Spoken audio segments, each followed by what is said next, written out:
Sa isang maliit na bayan, may isang tindahan ng mga ibon na pagmamay-ari ni Mang Pedro.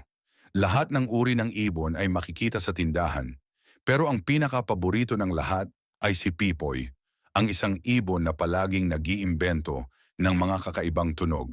Isang araw, habang nag-aalaga si Mang Pedro ng mga ibon, biglang may pumunta sa tindahan na isang batang babae.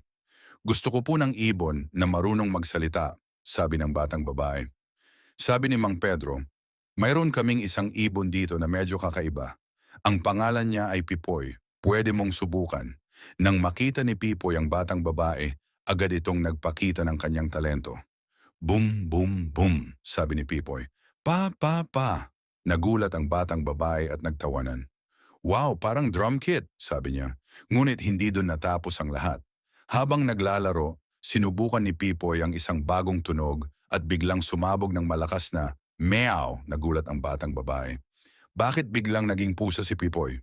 Sabi ni Mang Pedro, "Ay nako, Pipoy lang yan. Minsan hindi mo na talaga mahuhulaan kung anong tunog ang susunod niyang gagawin." Nagpasya ang batang babae na kunin si Pipoy, ngunit bago siya umalis, nangyari ang isang hindi inaasahan. Biglang umilaw ang tindahan at napuno ng tunog na "Shhh." Napag-alaman nila na naglatag si Pipoy ng kanyang pinakamalupit na tunog, ang tunog ng electric fan. Sabay na nagtawanan ang batang babae at si Mang Pedro, at umalis na masaya na may ibong magbibigay sa kanya ng maraming aliw araw-araw.